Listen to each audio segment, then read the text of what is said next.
Enquanto isso, eu gostaria de convidá-los a abrir sua Bíblia comigo, na carta de Tiago. Hoje eu quero ler com vocês do verso 9 até o verso 17. Os irmãos que ainda não tiveram nos últimos cultos, Nós estamos então agora meditando na carta de Tiago, irmão do Senhor, uma carta que ele escreve aos cristãos que estão fugindo da perseguição. E já tivemos duas mensagens nessa carta nos últimos 2 domingos, nos últimos 3 domingos. O último não, porque estávamos no acampamento, não teve culto. E eu estou devendo colocar lá no YouTube, mas eu vou ver se essa semana eu coloco lá. Quem quiser ouvir as mensagens anteriores, uma carta que tem sido assim de grande proveito para pensarmos em algumas coisas relacionadas à nossa vida de fé e prática.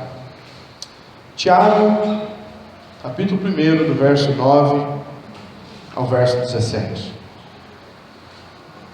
O irmão de condição humilde deve orgulhar-se quando estiver em elevada posição, e o rico deve orgulhar-se caso passe a viver em condição humilde, porque o rico passará como a flor do campo, pois o sol se levanta, traz o calor e seca a planta. Cai então a sua flor e a sua beleza é destruída. Da mesma forma o rico murchará em meio aos seus afazeres. Feliz é o homem que persevera na provação, porque depois de aprovado receberá a coroa da vida que Deus prometeu aos que o amam. Quando alguém for tentado, jamais deverá dizer: estou sendo tentado por Deus, pois Deus não pode ser tentado pelo mal, e a ninguém tenta. Cada um, porém, é tentado pelo próprio mau desejo, sendo por este arrastado e seduzido. Então, esse desejo, tendo concebido, dá à luz o pecado, e o pecado, após ter se consumado, gera a morte. Meus amados irmãos, não se deixem enganar. Toda boa dádiva e todo dom perfeito vem do alto, descendo do Pai das luzes, que não muda, como sombras inconstantes. Por isso, por sua decisão, Ele nos gerou pela palavra da verdade, a fim de sermos como seus primeiros frutos de tudo o que Ele criou. Amém. Até o verso 18, eu tinha falado 17, mas até o 18. Queridos, hoje eu quero falar um pouquinho com vocês a respeito desse texto, como lidar com as adversidades e com as tentações. Já falei num outro momento que Tiago tem uma carta muito peculiar na sua maneira de escrever. Tiago é totalmente diferente dos outros escritores bíblicos.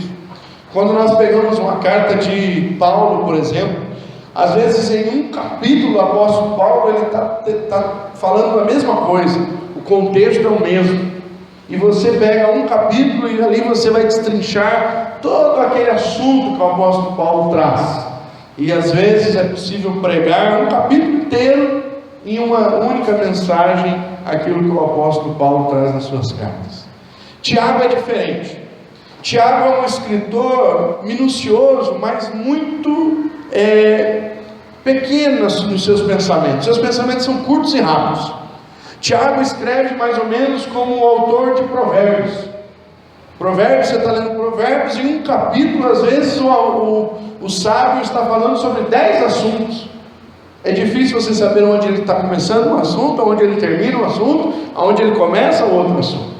E aqui, nesses poucos versículos do apóstolo Tiago, nós podemos ver aqui 3 diferentes ações, 3 diferentes assuntos que ele trata resumidamente. Então nós vamos ver, do versículo 9 ao 12, que ele trata sobre o assunto de adversidades. Do versículo 13 ao 15, ele fala sobre tentação. E por fim, o versículo 16 e 17, ele fala sobre os cuidados de Deus. 16, 17 e 18, né? Ele fala sobre os cuidados de Deus conosco e como nós podemos descansar nesses cuidados. Primeira coisa que eu queria então que a gente pensasse nessa noite é a respeito das adversidades, que está aí entre o versículo 9 e o versículo 12. Lembra que Tiago está escrevendo para um povo que saiu da sua cidade e estão fugindo. Imagina se a perseguição chegasse em Jacareí e você, por amar ao nosso Senhor Jesus, não pudesse nem voltar para a sua casa. Daqui mesmo, você tinha que dar no pé e tentar achar uma outra cidade vizinha para você poder escapar da perseguição, da morte. Não ia dar tempo de você ir lá na sua casa, pegar um quilo de arroz e feijão para pôr nas costas. Não ia dar tempo de você passar a mão naquele dinheiro que está embaixo do colchão lá criando mofo, né? Não ia dar tempo de nada, era só sair daqui e ir embora. Então vários cristãos estão vivendo neste momento. Em outras cidades eles chegam, às vezes como mendigos, às vezes trabalhando em qualquer lugar, fazendo qualquer coisa, para poder gerar um recurso para sobreviver naquela cidade e ali testemunhar o amor do nosso Senhor Jesus Cristo. Até que então a perseguição chega ali também, e eles têm que sair de novo, novamente. Isso é uma promessa de Deus. Deus disse que nós deveríamos pregar a palavra do Senhor em todas as nações. E como é que Ele impulsionou os crentes no primeiro século? Deu uma perseguiçãozinha em Jerusalém, eles saíram para a Judéia e Samaria, e aí Deus foi aumentando a perseguição, e os crentes foram embora, e foram pregando o Evangelho por onde quer que eles passaram. Perseguição, então, é um contexto dos irmãos que estão lendo essa carta. Eles estão vivendo em adversidades, e a primeira adversidade que eles estão sofrendo é a adversidade financeira. Eu não sei se você pensou, mas eu sei que muitos cristãos pensaram na crise que o Brasil estava envolvido no ano passado, né? Que foi mais terrível do que esse ano, que parece que graças a Deus já está clareando um pouco. Mas no ano passado talvez muito cristão colocou a mão na cabeça e disse: agora, o que vai acontecer comigo? Muitos aqui ficaram desempregados. Quantos aqui foram mandados embora por causa da crise? E agora, meu Deus, eu estou em crise, eu perdi o emprego, eu não tenho salário, e a minha vida, como é que vai ficar? Esses irmãos estão assim, vivendo adversidades. E aí, Tiago escreve para eles, citando dois grupos. Ele cita o grupo dos pobres. Ele diz: vocês que eram pobres e agora estão correndo da pobreza para a miséria. Tiago não está citando aqui que as coisas melhoraram. Mas no versículo 9, ele diz uma coisa interessante quando ele fala: o irmão de condição humilde, o pobre, deve orgulhar-se quando estiver em elevada posição. Mas que elevada posição? Esse irmão saiu da pobreza para correr para a miséria. Ele está fugindo. Ele não tem um lugar. Não é que ele saiu da pobreza e foi elevado lá dentro da sua empresa com um salário melhor, com um cargo melhor. O que será então que Tiago tem em mente quando ele menciona o irmão pobre? Esse irmão pobre deve se orgulhar da posição e exaltação, não do emprego melhor, mas da posição de exaltação que ele tem por agora ser filho de Deus. O que Tiago está dizendo é que esse irmão pobre está correndo, ele está fugindo para uma outra cidade, e ele agora tem uma elevada posição diante dos outros, não porque ele tem riqueza, mas porque ele tem algo muito melhor do que a riqueza. Ele encontrou a salvação do Senhor Jesus. Ele tem uma nova vida, uma nova expectativa, ele tem uma nova visão, um novo sonho. Financeiramente não está bom, mas espiritualmente ele está vivendo o melhor de Deus para a sua vida. Como assim, pastor? Viver o melhor de Deus numa perseguição? Ser abençoado por ser perseguido? Ser abençoado por faltar as coisas em casa? Ser abençoado por ter fome, sede? Verdade. Nos dias atuais é difícil nós dizermos isso, porque o evangelho pobre que se prega por aí é que você tem que ter dinheiro, é que você tem que ter fartura, é que você tem que ser cabeça e não cauda, é que se você vir aqui na igreja e der uma ofertinha, Deus vai abrir a janela do céu, vai derramar bênção sem medida na sua casa, a sua conta no banco, você vai no outro dia, não tem mais nem onde colocar dinheiro. Mas esse não é o Evangelho de Cristo. O Evangelho de Cristo diz para nós: olha, vocês serão entregues neste mundo como ovelhas no meio de lobo. Vocês passarão provações, mas tem de bom ânimo. Eu venci. O Evangelho de Jesus está falando para esses pobres irmãos que estão correndo em meio a dificuldades a seguinte coisa: Filipenses, capítulo 3, versículo 20 e 21. Por que Tiago está dizendo para eles: vocês têm agora uma nova posição? Olha aí, Filipenses 3, 20 e 21. A nossa cidadania, porém, está nos... Qual é a cidadania desse povo aqui? Eles não tinham mais, irmãos. Eles estavam correndo da sua cidade. Eles deixaram tudo que eles tinham para trás. Vocês lembram quando nós oramos no ano passado pelos nossos irmãos iraquianos? Sabe onde a maioria dos irmãos iraquianos que moravam em Mossul, se eu não me engano, estão morando agora? Na divisa com outro estado, em barracas.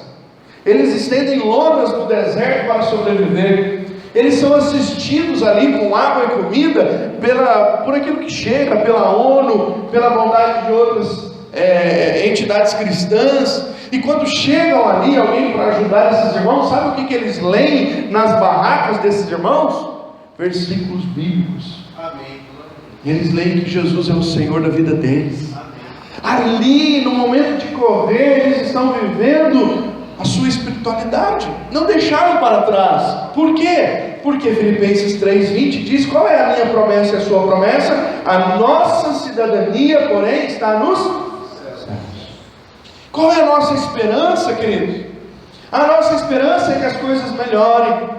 A nossa esperança é que o próximo governo, agora depois do Temer, faça esse Brasil virar um país de primeiro mundo. A nossa esperança é que o salário mínimo brasileiro seja R$3.000. Eu sabia que todo mundo ia falar. Essa é a nossa esperança. Não devia ser. O versículo 20 continua: porém está no céu, de onde esperamos ansiosamente o Salvador e o Senhor Jesus Cristo. Pastor, aonde já se viu falar para um pobre, um homem que estava correndo, um homem que está fugindo da sua casa, que agora ele tem uma elevada posição?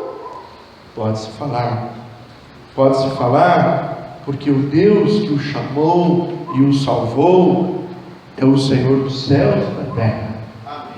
E é o Senhor que nos promete um novo céu e uma nova terra. Versículo 21 diz: pelo poder que o capacita a colocar todas as coisas debaixo do seu domínio, ele transformará os nossos corpos humilhados, tornando-os semelhante ao seu corpo glorioso. Eu estou sentindo fome, eu estou sentindo sede, eu estou sendo desamparado, eu não tenho muito dinheiro.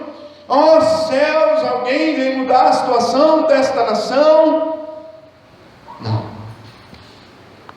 Não virá. Pode ser que piore. Pode ser que a perseguição chegue até nós. Pode ser que nós tenhamos que encarar uma grande luta espiritual. Mas ainda que tudo isso aconteça, os nossos olhos têm que estar postos naquele que tem poder para transformar os nossos corpos mortais em corpos glorificados, para vivermos com Ele para todos sempre. Tiago está levando esses irmãos a pensarem da maneira como eles deveriam pensar, não nas privações momentâneas, mas nas promessas eternas. Tiago também escreve para os ricos. Versículo 10, ele diz: e o rico deve orgulhar-se. Como? Do quê? De viver de maneira humilde. Sabe por quê? Porque aquele irmão também que tinha mais dinheiro está correndo também. Ele virou pobre do dia para... nem pobre, miserável, do dia para a noite. Ele está ali no momento de você trabalhar por qualquer coisa. Você chega na cidade nova, naquele tempo que eles iam procurar o quê? A cidade rural, onde está gente sendo contratada para carpir quintal, para arar a terra, para plantar, para colher. Agora você imagina um irmão rico de posição, agora ele tem que carpir quintal. Agora ele tem que plantar para um outro que vai dar uma miséria através de um denário para ele no fim do dia. Você já imaginou? E o que o Senhor diz para esses ricos? O rico não deve se abater por ter perdido sua riqueza passageira. Por quê? Pois a vida é breve diante da nova expectativa do cristão de viver eternamente. Do que vale viver muito tempo nessa vida com muito dinheiro? O versículo 11 diz: pois o sol se levanta, traz o calor, seca a planta, cai então a sua flor e a sua beleza é destruída. Da mesma forma, o rico murchará em meio aos seus afazeres. A palavra de Deus aqui é dura para os ricos, dizendo: olha, se a sua esperança estiver na riqueza, a riqueza passa. Que o diga o Eike Batista. A esperança na riqueza se transforma em nada. Homens que em um momento são ricos e no outro não têm o que comer e beber, ou não tem como mais sustentar todos os seus prazeres. A Maria, num cântico dela, em Lucas, capítulo 1, versículo 52, ela vai dizer uma profecia a respeito de Deus.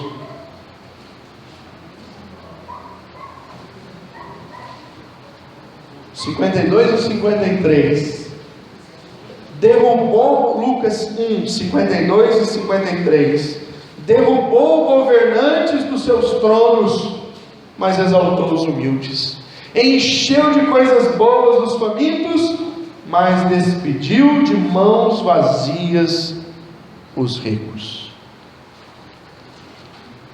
Aquele que põe a sua esperança na riqueza, chegará um dia em que vai descobrir que a sua riqueza não pode garantir-lhe nada diante da presença do nosso Deus. Isaías capítulo 40, no versículo 6 ao versículo 8, o profeta diz: uma vez uma voz ordena, clame, e eu pergunto, o que clamarei? Que toda a humanidade é como a relva, e toda a sua glória como as flores do campo. A relva murcha e cai a sua flor. Quando o vento do Senhor sopra sobre eles, o povo não passa de relva. A relva murcha e as flores caem, mas a palavra de nosso Deus permanece para sempre. É por isso que o sábio disse em Provérbios que a palavra de Deus é mais valiosa do que o muito ouro. Porque, irmão, você pode perder a sua riqueza, você pode perder as suas posses, você pode se tornar uma pessoa miserável pela causa de Cristo, mas você nunca vai perder a eternidade produzida pela palavra de Deus na sua vida. Você nunca vai perder as bênçãos da palavra de Deus espirituais lançadas sobre a sua vida. É por isso que o apóstolo Pedro, em 1 Pedro, capítulo 1, versículo 23 ao 25, cita mais uma vez essa passagem de Isaías, e Pedro diz assim: vocês foram regenerados não de uma semente perecível, mas imperecível, por meio da palavra de Deus, viva e permanente, pois toda a humanidade é como a relva, e toda a sua glória é como a flor da relva. A relva murcha e cai a sua flor, mas a palavra do Senhor permanece para sempre. Sabe qual é o grande presente de Deus para a sua vida? Sabe qual é o grande tesouro que você deve ter na sua vida? A palavra de Deus. E quantas vezes, irmãos, nós corremos o dia todo atrás do ouro deste mundo? Quantas horas nós gastamos no nosso dia para colocar o pão na mesa? Quantas horas nós trabalhamos dobrado porque nós queremos comprar aquele celular da moda, aquela televisão 4K que está fazendo uma falta na casa?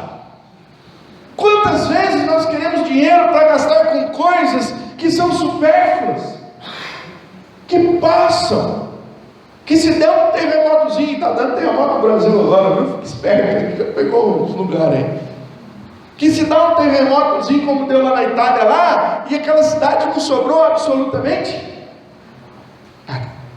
Jesus diz: vocês correm para juntar tesouro nessa terra onde o ladrão rouba e a ferrugem corrói, mas vocês deveriam juntar tesouros nos céus. Quanto tempo, irmãos, nós corremos para cá, para lá, para cá e para lá, atrás das coisas deste mundo, e a palavra de Deus permanece fechada, e nós não temos tempo para o maior tesouro que o Senhor deixou para nós, que nos purifica, que nos edifica, que nos faz entender os seus projetos para nós, que nos direciona para o caminho onde nós devemos andar. Tiago, então, está escrevendo para esse grupo dizendo: olha, se você é pobre e saiu correndo por aí, por este mundo, está na miséria, sinta-se orgulhoso, porque você tem uma elevada posição, você está fugindo por causa de Jesus. Se você é rico e agora está sofrendo as consequências de ser um rico que serve a Jesus, glorifique a Deus, porque a sua riqueza um dia ia acabar mesmo, mas aquilo que Deus te deu não vai acabar nunca na sua vida. Por isso, Tiago relembra nesse momento da carta a bênção de sermos provados. Versículo 12: feliz é o homem que persevera na provação, porque depois de aprovado, receberá a coroa da vida que Deus prometeu aos que o amam. Que bênção é a aprovação! Voltamos um pouquinho no versículo 2, quando ele fala: meus irmãos, considerem por motivo de grande alegria o fato de passarem por diversas provações. No versículo 12, então, ele repete: como é feliz o homem que persevera na provação. Queridos, quantas pessoas vocês já viram andando com o Senhor Jesus, e quando aconteceu uma provaçãozinha da sua fé, eles, deram o pé? Quantas pessoas andam com o Senhor Jesus, mas não conseguem continuar, porque algum problema acontece na sua vida, na sua família, com um parente, ou até mesmo um problema financeiro. Muitos cristãos hoje, por qualquer coisa, olham para o Senhor e dizem: o Senhor já não me ama mais. Como é que pode? Eu estou passando por isso, descobri uma enfermidade, e agora? Cadê Jesus? Vai atrás dessas igrejas que diz: não, vem aqui, eu vou declarar que você está curado, você vai estar curado. Irmãos, se Deus quiser curar você, Ele cura. Mas se Ele quiser te matar, Ele te mata. Porque Ele é Deus. E mesmo assim, mesmo quando Ele faz coisas que nós não aprovamos, Ele continua sendo Deus. Foi isso que nós cantamos? Ele tem autoridade para ser Deus na sua vida. E Tiago diz: você vai ser bem-aventurado se você passar por mais essa provação. Qual é a provação que você está vivendo na sua vida? Está difícil? Porque eu nunca vi provação fácil, irmãos. Tem crente que chega e diz: mas pastor, minha provação está muito difícil. Irmão, no dia que você achar uma fácil, você me mostra. Porque provação é difícil. Esses irmãos estavam passando por uma provação muito difícil. Mas a Bíblia diz muito claramente: Deus nunca vai deixar você passar por uma provação que você não consiga suportar. Se você está suportando, irmão, preserve na oração, preserve na comunhão com o Senhor, porque você vai passar por ela, porque Deus preserva os seus. Amém? Tiago relembra: provação é um momento para você ser feliz. Nossa, como? Seja feliz, porque Deus está provando você. E quando você passar por essa provação, você um dia vai receber a coroa da glória das mãos do nosso Senhor e Salvador Jesus Cristo. Segunda coisa que nós vemos nesse texto rápido de Tiago: nós precisamos vencer as tentações. Do versículo 13 ao 15, ele muda o assunto. Agora ele não vai falar do rico, ele não vai falar do pobre, ele não vai falar dos irmãos que estão fugindo, mas ele vai falar de uma coisa que qualquer um de nós aqui passa: tentação. Qualquer cristão sofre, qualquer ser humano sofre. Agora, uma característica muito comum de nós, seres humanos, é nós justificarmos os nossos pecados. Como é que nós justificamos? Uma das justificativas mais usadas é que nós, se somos assim, é porque Deus me fez assim. Logo, o que eu faço na verdade é a vontade de Deus. Esse é o slogan da teologia homossexual nas igrejas hoje. O homem nasce homossexual. Se ele nasce homossexual, Deus o fez homossexual. Então, ele está livre para dar razão e vazão aos seus desejos homossexuais. E aí você vê hoje igreja evangélica homossexual. Você viu aí o Globo Repórter passou aí agora, a mulher lá que agora é homem, que é casado, é um homem que é mulher, que casou com outro homem, que agora está construindo a casa dela, porque ela quer um quarto a mais, porque ela quer adotar uma criança, porque ela tem que ser aceita, e lá na igreja dela ela já é aceita. Inclusive quando o pastor não está, ela que assume as responsabilidades da igreja. Nós somos rápidos em justificar os nossos erros. Eu sou assim porque Deus me fez assim. Se eu sou homem, gosto de homem, porque Deus me fez assim. Se eu sou mulher, gosto de mulher, porque Deus me fez assim. Se eu gosto de encher a cara de vez em quando, é porque Deus me fez cachaceiro. Se eu pulo a cerca de vez em quando, é porque Deus me fez um adúltero. Se eu gosto de fornicar, pegar as menininhas por aí, os menininhos por aí, não é porque eu sou um vadio, não vou nem falar o nome da mulher, né, do que se chama, mas é porque Deus me fez assim. Os homens estão o quê? Justificando os seus pecados, colocando nas costas de quem? Deus. Cuidado, viu? Que de Deus não se zomba. E aqui a Bíblia vai dizer: quando alguém for tentado, jamais deverá dizer: estou sendo tentado por Deus. Pois Deus não pode ser tentado pelo mal, e a ninguém tenta. Cada um, porém, é tentado pelo próprio mau desejo, sendo por este arrastado e seduzido. Então esse desejo, tendo concebido, dá à luz o pecado, e o pecado, após ser consumado, gera a morte. Queridos, se nós culparmos Deus pelos nossos pecados, nós estamos dizendo que Deus é um ser ínfimo. que Deus é um Deus pequenininho, que Deus é um Deus que pode ser controlado, tratado, transformado. E a palavra de Deus vai dizer para nós que Deus não pode ser tentado pelo mal, ou seja, nem o diabo, nem você, nem nenhuma outra criatura pode tentar Deus fazer o que Ele não quer fazer, porque Deus é soberano e nada pode mudá-lo. Por isso que nós dizemos: nosso Deus é imutável. Sendo assim, o que Deus faz não é tentar-nos.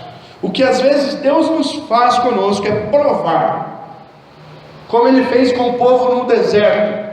Deus podia levar o povo do Egito até Israel em 40 dias. Deus estendeu a caminhada para 40 anos.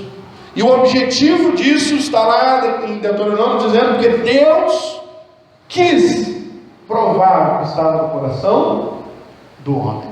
Como é que Deus prova o nosso coração muitas vezes?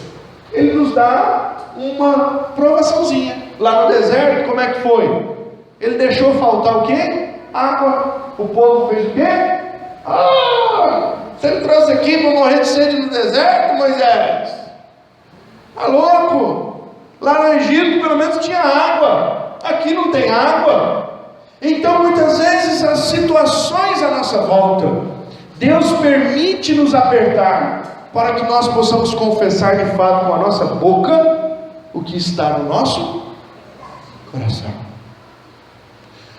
Moisés, o Senhor nos trouxe aqui todo dia esse pãozinho raso aqui, e lá no Egito a gente tinha cebola. Anderson?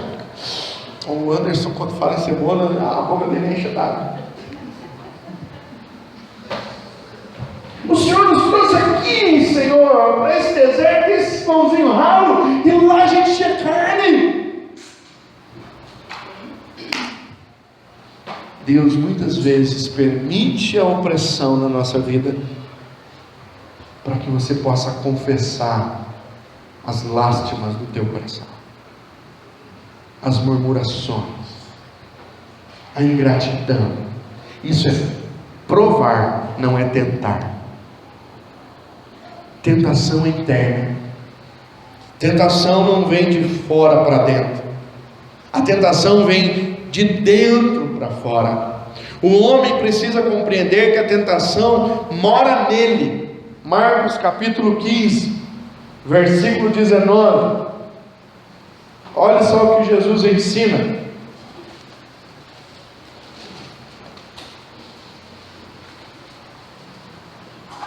Marcos 15, 19. Pois do coração saem maus pensamentos, os homicídios, os adultérios, as imoralidades sexuais, os roubos, os falsos testemunhos e as calúnias. Sai da onde? Mateus. Falei Marcos? Perdão. Mateus. É para ver se você estava esperto. Mateus 15, 19. A Bíblia de vocês está com algum defeito. Quando Deus olha para nós, irmãos, e vê alguns homens idiotas olhando para ele, dizendo: eu sou assim que o Senhor me fez, Ele manda a gente ler Mateus 15, 19. Quem nos colocou nessa situação é o nosso próprio coração, é o pecado que habita em nós, é a situação da queda, é assim que nós somos. Então quando um homem adultera, ele dá aquela desculpinha: não, mas é porque a vizinha deixou a janela aberta. Não é porque a vizinha deixou a janela aberta, é porque no seu coração você já desejava ver a vizinha. Simples. Eu matei porque ele fez algo contra mim. Não, você só matou porque você tinha vontade de matar alguém. Foi aquela pessoa que te deu a oportunidade de matar. Pastor, eu só mostrei o dedo no meio para aquele carro porque ele me fechou. Não, Ele só deu a oportunidade para você mostrar o dedo do meio. Você tinha vontade no seu coração. Eu só falei palavrão com meu marido porque ele me encheu o saco, pastor. Não. O desejo de falar palavrão já estava em você. O seu marido só foi um para-raio que você usou. Porque somos tentados por aquilo que está no nosso coração.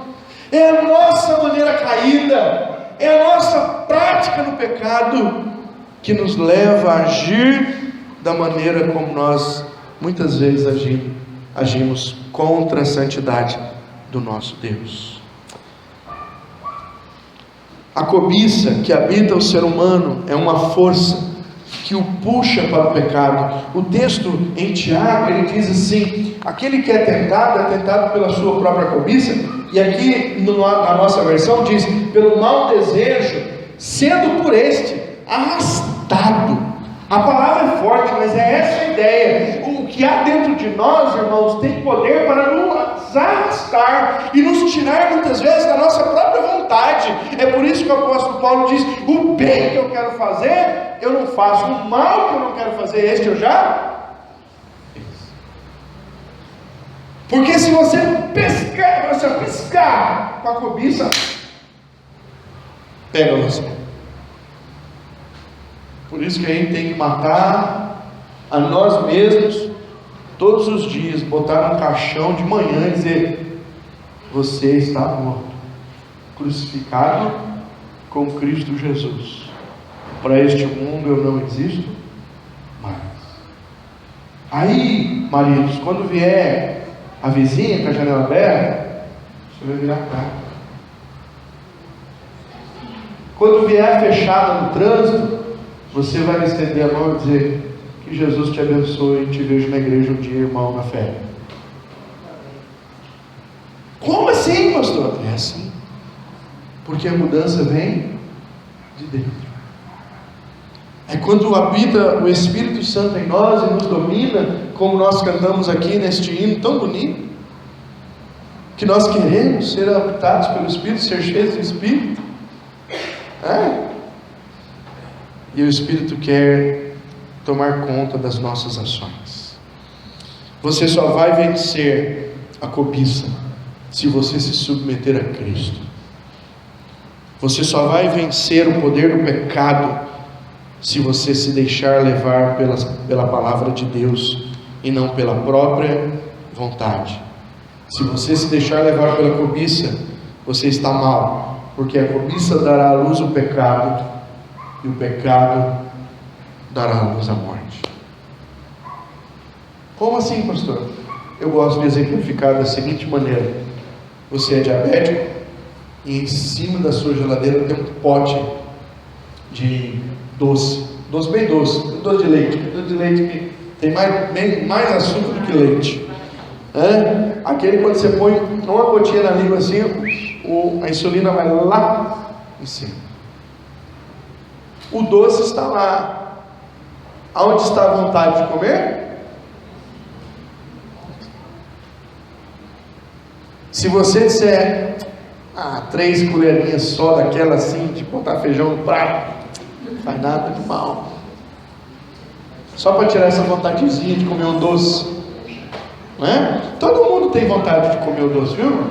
A cobiça. Só que se você comer, você fez o quê? Pecou. Por quê? O médico disse para você não comer, não disse? O médico disse para todo diabético não comer: não coma doce. Deus fala para todos nós: não pequem. Mas aí você não aguentou e as 3 colherzinhas foi para o bucho. Soltou o problema, a tremedeira, pacotou, e a gente vai cantar mais perto que ela está. O pecado gera amor. Espiritualmente é a mesma coisa, meu irmão. Está cheio de crente que faz projeto para pecar. Estou com vontade, pastor, eu vou por aqui, por ali e tal, vou ficar. Quando você pecar, gerou morte espiritual na sua vida, na sua casa, na sua família. Por isso nós não podemos brincar com o pecado.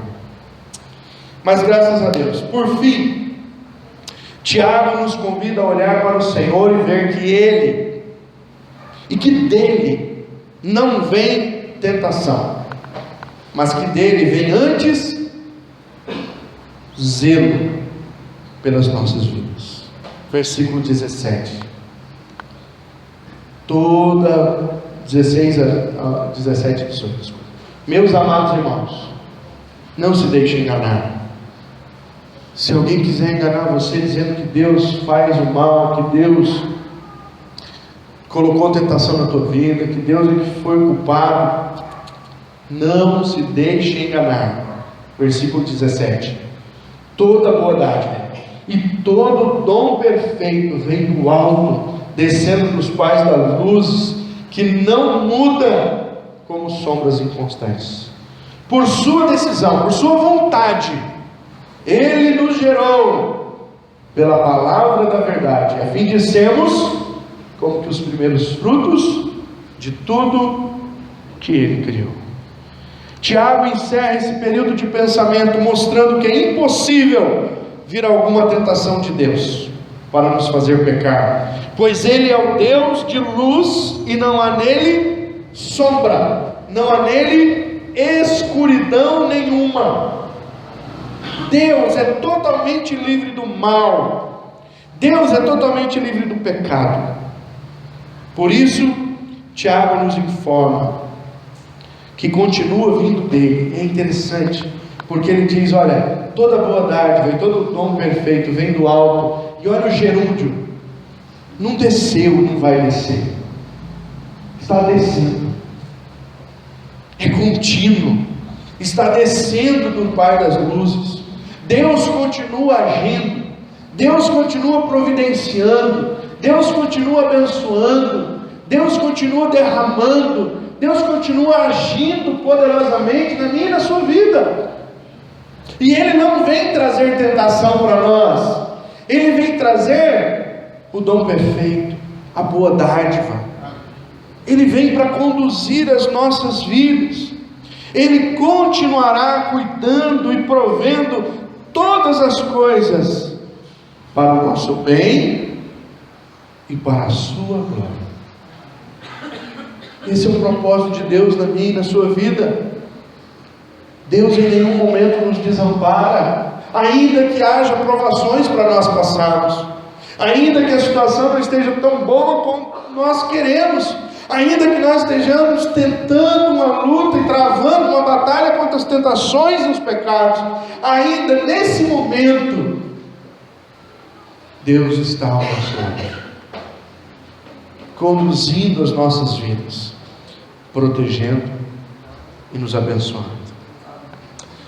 A maior ação dele em nosso favor é que Ele, irmãos, nos gerou por meio da sua palavra. Versículo 18 diz: por sua decisão Ele nos gerou pela palavra da verdade. Qual é o propósito maior de Deus na minha e na sua vida? É que você seja transformado pela palavra dEle, é que você seja alcançado pelo Evangelho, é que o seu coração seja derramado diante de Cristo, e que você dê a Ele, Jesus, toda a sua vida.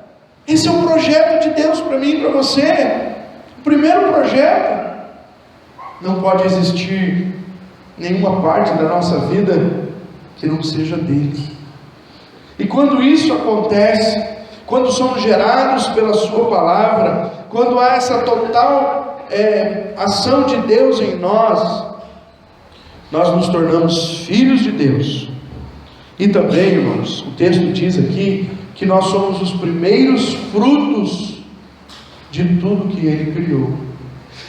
Parece estranho isso, porque quem foi criado primeiro lá no Éden? Os frutos ou o homem?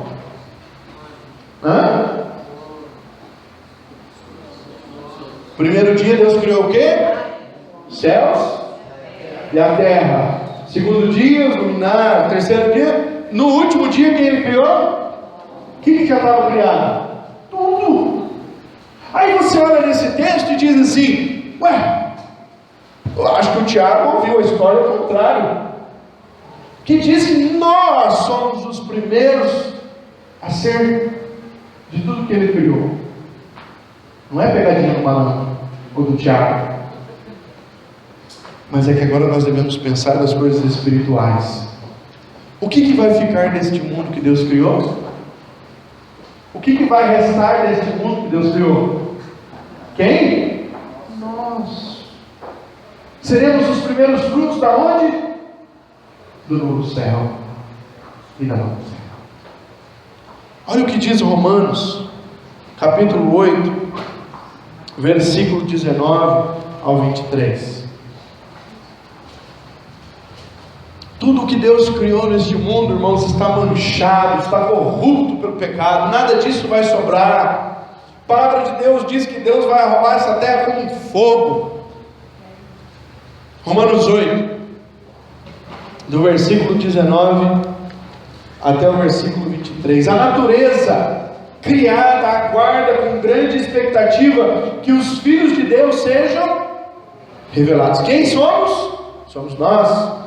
Pois ela foi submetida à inutilidade, ou seja, à natureza, não pela sua própria escolha, mas por causa da vontade daquele que a sujeitou, na esperança de que a própria natureza criada será libertada da escravidão, da decadência em que se encontra, recebendo a gloriosa liberdade dos filhos de Deus.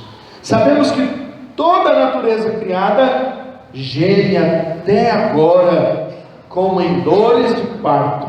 E não só isso, mas nós mesmos, que temos os primeiros frutos do Espírito, gememos interiormente, esperando ansiosamente nossa adoção como filhos, a redenção do nosso corpo. Na recriação de toda a terra, olha para o teu irmão lá, você vai ser o primeiro. Deus vai começar conosco. Nós vamos ver toda a restauração. Nós vamos ver toda a criação. Nós vamos ver tudo aquilo que Deus vai fazer, porque Ele nos ama.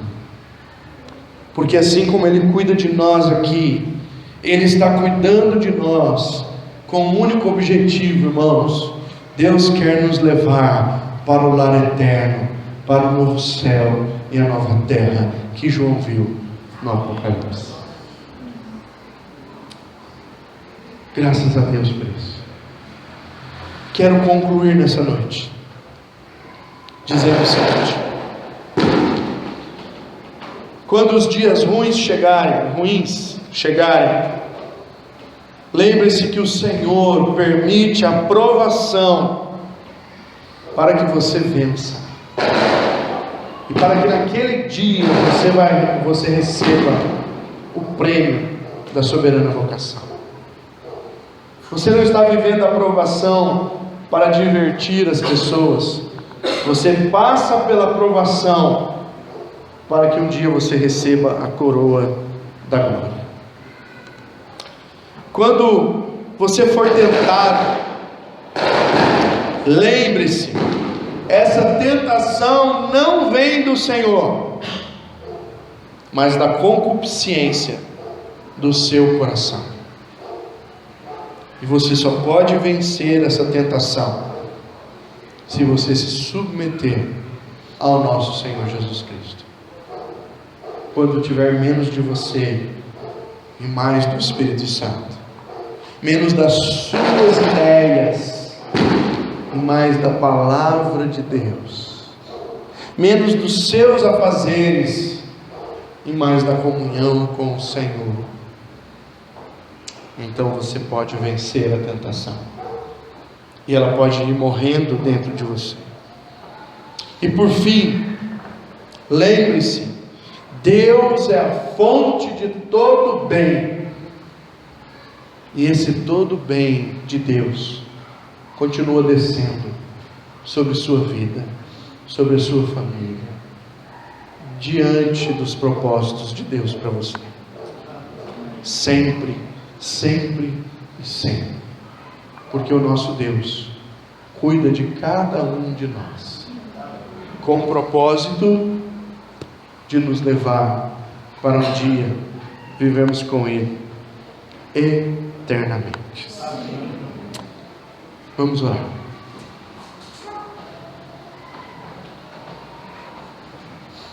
Sabemos, Senhor, que muitas vezes as provações desta vida dificultam a nossa adoração, dificultam, ó Deus, a nossa intimidade contigo. Muitas delas, ó Deus, envolvidas na relação financeira. E nós clamamos a Ti que nos faça entender essa preciosidade da palavra de Tiago, que nem o pobre, nem o rico devem se orgulhar a não ser no prêmio que o Senhor tem para cada um deles, a eternidade. Ajuda-nos, Senhor, a vermos como somos felizes ao passarmos por provações, porque essa provação um dia vai terminar e nós vamos receber a coroa da glória da vida eterna. Senhor, nos ajuda a compreender que toda tentação vem de nós mesmos. Somos corruptos, pecadores, precisamos tanto do Senhor, precisamos nos doar mais, precisamos morrer um pouco mais, precisamos viver mais para as coisas do Senhor.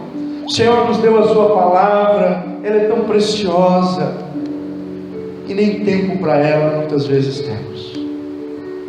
Tem misericórdia de nós, nos ajuda a vencer as tentações, nos submetendo ao senhorio de Jesus.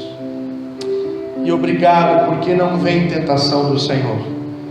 Do Senhor vem boas dádivas, o Senhor cuida de nós, o Senhor continua abençoando, zelando, provendo, porque o Senhor fará sempre isso, inclusive na eternidade. Que essa seja a nossa esperança, nesta noite e para todo o sempre. Oramos no nome de Jesus. Amém.